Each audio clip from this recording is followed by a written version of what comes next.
ಕರ್ನಾಟಕ ವಿಚಾರಗಳನ್ನು ಮತ್ತು ಭಾರತ ವಿಚಾರಗಳನ್ನು KS ಮತ್ತು ಕರ್ನಾಟಕ ಎಕ್ಸಾಮ್ ಪಾಯಿಂಟ್ ಆಫ್ ವ್ಯೂಯಿಂದ ಅತ್ಯಂತ ಸಮಗ್ರವಾಗಿ ಕವರ್ ಮಾಡುವಂತಹ ಮ್ಯಾಗಝಿನ್ ಆದ ಅನನ್ಯ ಸಾಧನ ಮ್ಯಾಗಝಿನ್ ಇಂದ ಪ್ರತಿ ತಿಂಗಳಲ್ಲಿ ನಡೆಯುವಂತಹ ಇಂಪಾರ್ಟೆಂಟ್ ವಿಚಾರಗಳನ್ನು from the point of the examination ದೃಷ್ಟಿಯಿಂದ ನಾವೇನು ಮಾಡ್ತಾ ಇದೀವಿ ಡಿಸ್ಕಸ್ ಮಾಡುವಂತಹ ವಿಡಿಯೋ ಸರಣಿಗಳನ್ನು ನಾವು ಆರಂಭ ಮಾಡ್ತಾ ಇದೀವಿ. ತಾವೆಲ್ಲರೂ ಇದನ್ನು ಸದುಪಯೋಗ ಪಡಿಸ್ಕೊಳ್ಬೇಕನ್ನೋದು ನಮ್ಮ ಆಶಯ. ಎಲ್ರಿಗೂ ನಮಸ್ಕಾರ. ಮೇ ತಿಂಗಳಿನ ಕರೆಂಟ್ ಅಫೇರ್ಸ್ ಬಗ್ಗೆ ಡಿಸ್ಕಷನ್ ಮಾಡುವಂತಹ ಸಮಯ ಇದು.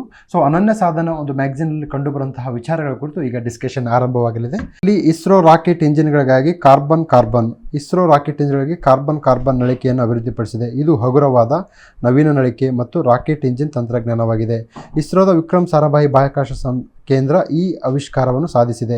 ಇದು ರಾಕೆಟ್ ಇಂಜಿನ್ಗಳ ಒತ್ತಡ ಮಟ್ಟಗಳು, ನಿರ್ದಿಷ್ಟ ಪ್ರಚೋದನೆ ಮತ್ತು ಥ್ರಸ್ಟ್ ತೂಕದ ಅನುಪಾತಗಳನ್ನು ಸುಧಾರಿಸಲು ಇದೊಂಥರ ಒಂದು ಫ್ಯೂಯಲ್ ಆಗಿದೆ. ಕಾರ್ಬನ್ ಅಂತಕ್ಕಂಥ ಫ್ಯೂಯಲ್ಲು. ಇದರಿಂದ ಏನಾಗುತ್ತೆ, ಥ್ರಸ್ಟ್ ಅಂದರೆ ಆ ರಾಕೆಟ್ ಮೇಲೆ ಹೋಗ್ಬೇಕಂತಂದರೆ, ಜಾಸ್ತಿ ಎನರ್ಜಿ ಕೊಡಬೇಕಂತಂದರೆ ಇದು ಕಾರ್ಬನ್ ವಿಶೇಷವಾದ ಇಂಜಿನ್ಗಳಿಗಾಗಿ ಇಸ್ರೋ ಸಂಸ್ಥೆ ಅಭಿವೃದ್ಧಿಪಡಿಸಿದೆ. ಇದೇ ರೀತಿಯಲ್ಲಿ ಕ್ರಯೋಜನಿಕ್ ತಂತ್ರಜ್ಞಾನ ಇರಬಹುದನ್ನು ನಾವೆಲ್ಲ ನೋಡಬಹುದು.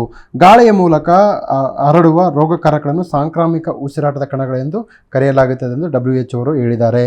ಸೊ ಇದೇನು ಅಷ್ಟು ಇಂಪಾರ್ಟೆಂಟ್ ಅಲ್ಲ. ತದನಂತರದಲ್ಲಿ ಕೇರಳದಲ್ಲಿ ಏವಿಯನ್ ಇನ್ಫ್ಲೂಯೆನ್ಷಾ H5N1 ಇಂಪಾರ್ಟೆಂಟ್. ಸೊ ಏನಾಗಿದೆಪ್ಪ ಅಂತಂದರೆ, ವಿರಳವಾಗಿ ವೈರಸ್ ಪಕ್ಷಿಗಳಿಂದ ಸಸ್ತನಿಗಳಿಗೆ ಸೋಂಕು ತಗಲಬಹುದು. ಈ ವಿದ್ಯಮಾನವನ್ನು ಸ್ಟಿಲ್ ಓವರ್ ಎಂದು ಕರೆಯಲಾಗುತ್ತದೆ ಮತ್ತು ಅಪರೂಪದ ಸಸ್ತನಿಗಳ ನಡುವೆ ಹರಡಬಹುದು. ಹಕ್ಕಿ ಜ್ವರ. ಏನಿದು ಹಕ್ಕಿ ಜ್ವರ ಅಂದರೆ, ಏವಿಯನ್ಸ್ ಇನ್ಫ್ಲೂಯೆನ್ಸ್ ಅಥವಾ ಹಕ್ಕಿ ಜ್ವರವು ಏವಿಯನ್ ಇನ್ಫ್ಲೂಯೆನ್ಸ್ ಟೈಪ್ ಎ ವೈರಸ್ಗಳ ಸೋಂಕಿನಿಂದ ಉಂಟಾಗುವ ರೋಗವಾಗಿದೆ. H5N1 ಏವಿಯನ್ಸ್ influence ಉಪವಿಧ.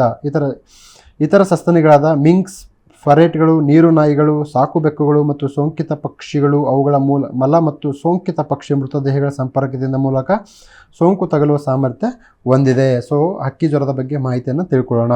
ಕೊಡೈಕೆನಾಲಲ್ಲಿ ಸೌರ ವೀಕ್ಷಣಾಲಯ. ಇತ್ತೀಚೆಗೆ ಕೊಡೈಕೆನಾಲ್ ಸೌರ ವೀಕ್ಷಣಾಲಯವು ತನ್ನ 125ನೇ ವಾರ್ಷಿಕೋತ್ಸವ. ಅಂದರೆ ಸೌರ ವೀಕ್ಷಣ, ನಮಗೆ ಸೌರ ವ್ಯವಸ್ಥೆ ಬಗ್ಗೆ ನಾವು ವೀಕ್ಷಣೆ ಮಾಡಬೇಕಂತಂದರೆ we should go to Kodaikanal. ನಂತರ ICG ಶಿಪ್ ಸಮುದ್ರ ಪಹರೆದರ್. ಇದು 3 ದಿನಗಳ ಭೇಟಿಯಲ್ಲಿ ಮನೀಲಾ ಕೊಲ್ಲಿಯನ್ನು ತಲುಪಿತು. ಇದು ಆಸಿಯಾನ್ ಪ್ರದೇಶದಲ್ಲಿ ಸಮುದ್ರ ಮಾಲಿನ್ಯದ ಬಗ್ಗೆ ಕಾಳಜಿ ಮತ್ತು ಸಂಕಲ್ಪವನ್ನು ಪ್ರದರ್ಶಿಸುವ ಗುರಿಯನ್ನು ಹೊಂದಿರುವ ಉಪಕ್ರಮದ ಭಾಗವಾಗಿದೆ. ಭಾರತೀಯ ನೌಕಾಪಡೆಯ ಕಡಲ ಭದ್ರತಾ ಕಾರ್ಯಾಚರಣೆಯಲ್ಲಿ ಆಪ್ ಸಂಕಲ್ಪ.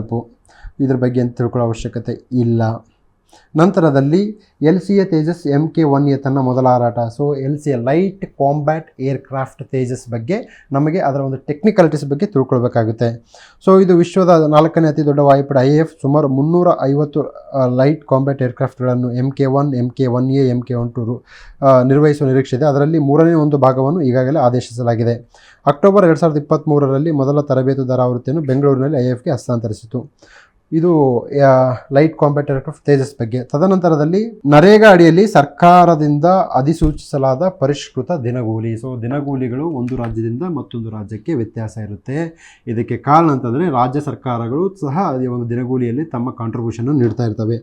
ಮಹಾತ್ಮ ಗಾಂಧಿ ರಾಷ್ಟ್ರೀಯ ಗ್ರಾಮೀಣ ಉದ್ಯೋಗ ಖಾತರಿ ಕಾಯ್ದೆ ಅಡಿಯಲ್ಲಿ ಕೌಶಲ್ಯರಹಿತ ಕಾರ್ಮಿಕರಿಗೆ ಪ್ರಸಕ್ತ ಹಣಕಾಸು ವರ್ಷದ ಕೂಲಿಯನ್ನು ಹೆಚ್ಚು ಮಾಡಿ ಕೇಂದ್ರ ಸರ್ಕಾರ ಅಧಿಸೂಚನೆ ಹೊರಡಿಸಿದೆ. ಕರ್ನಾಟಕದಲ್ಲಿ ಕೂಲಿ 10.44% ಹೆಚ್ಚಳವಾಗಿದ್ದು, ಈಗಿರುವ ದೈನಂದಿನ 316 ರೂಪಾಯಿ ಕೂಲಿಯು 349ಕ್ಕೆ ಏರಿಕೆಯಾಗಲಿದೆ. ಇದು ಇಂಪಾರ್ಟೆಂಟು. KS ಪ್ರಿಲಿಮ್ಸ್ಗೆ ಬರಬಹುದು. 316 ರೂಪಾಯಿ ಇದ್ದು 349 ರೂಪಾಯಿಗೆ ಏರಿಕೆಯಾಗಿರುವುದನ್ನು ನಾವು ನೋಡಬಹುದು. ಅಧಿಸೂಚನೆ ಪ್ರಕಾರ ಹರಿಯಾಣಕ್ಕೆ ಗರಿಷ್ಠ ಕೂಲಿ 374 ರೂಪಾಯಿ ನಿಗದಿಪಡಿಸಲಾಗಿದ್ದು, ಅರುಣಾಚಲ ಪ್ರದೇಶ, ನಾಗಾಲ್ಯಾಂಡ್ಗೆ ಕನಿಷ್ಠ ಅಂದರೆ 234 ರೂಪಾಯಿ. ಸೊ ಕರ್ನಾಟಕದ್ದು 349, ಗರಿಷ್ಠ ಅಂದರೆ ಹರಿಯಾಣ, ಕನಿಷ್ಠ ಅಂದರೆ ನಾಗಾಲ್ಯಾಂಡ್. ಈ ರೀತಿಯಾಗಿ ನಾವು ಒಂದು ಪರಿಷ್ಕೃತ ಒಂದು ದಿನಗೂಲಿಯನ್ನು ನಾವು ನೋಡಬೇಕಾಗುತ್ತೆ. ಸೊ ಕೂಲಿ ಹೆಚ್ಚಳಕ್ಕೆ ಮಾನದಂಡ. ಮನ್ರೇಗಾ ಕಾಯ್ದೆ ಅಡಿಯಲ್ಲಿ ಕೇಂದ್ರ ಸರ್ಕಾರ ರಾಜ್ಯವಾರು ಕೂಲಿ ನಿಗದಿ ಮಾಡಲಾಗುತ್ತದೆ. ರಾಜ್ಯದ ಕೃಷಿ ಕೂಲಿ ಮತ್ತು ಹಾಲಿ ಗ್ರಾಹಕ ಬೆಲೆ ಸೂಚ್ಯಂಕವನ್ನು ಆಧರಿಸಿ ಏರಿಕೆ ಮೊತ್ತ, ಅಂದರೆ ಇಲ್ಲಿ ಕನ್ಸ್ಯೂಮರ್ ಪ್ರೈಸ್ ಇಂಡೆಕ್ಸ್ ಏನಿದೆಯಲ್ಲ ಮತ್ತು ಅಗ್ರಿಕಲ್ಚರ್ ಲೇಬರರ್ಸ್ ಇಂಡೆಕ್ಸ್ ಏನಿದೆಯಲ್ಲ, ಆ ಒಂದು ಕನ್ಸ್ಯೂಮರ್ ಪ್ರೈಸ್ ಇಂಡೆಕ್ಸ್ ಆಧಾರದ ಮೇಲೆ ಕೂಲಿಯ ದರವನ್ನು ಕೇಂದ್ರ ಸರ್ಕಾರ ನಿರ್ಧಾರ ಮಾಡುತ್ತೆ. ಸೊ ಎಲೆಕ್ಟ್ರಿಕ್ ವೆಹಿಕಲ್ ಸ್ಟಾರ್ಟಪ್ಗಳಿಗಾಗಿ ಉಪಕ್ರಮ ಭಾರತ ಮತ್ತು ಯುರೋಪಿಯನ್ ಯೂನಿಯನ್. ಸೊ ಈಗ ಏನಾಗಿದೆ, ಈಗ ಸ್ಟಾರ್ಟಪ್ಗಳ ಕಾಲ. ಸೊ ನೀವು ಓದ್ತಾ ನಿಮ್ಗೇನಾದರೂ ಸ್ಟಾರ್ಟಪ್ ಮಾಡಬೇಕಂತ ಅನಿಸಿದ್ರೆ you can start one startup and you will become a millionaire. So ಇತ್ತೀಚೆಗೆ ನಮ್ಮ ಭಾರತೀಯ ಒಂದು ಆರ್ಥಿಕ ಸಲಹೆಗಾರ ಇದನ್ನು ಹೇಳಿದ್ದಾರೆ, everyone want to become secretaries but no one want to become Elon Musk. So ನೀವು ಸೆಕ್ರೆಟರೀಸ್ ಆಗೋ ಪ್ರಯತ್ನದಲ್ಲಿ ಸಹ ಎಲಾನ್ ಮಸ್ಕ್ ಆಗೋ ಪ್ರಯತ್ನವನ್ನು ಮಾಡಿ.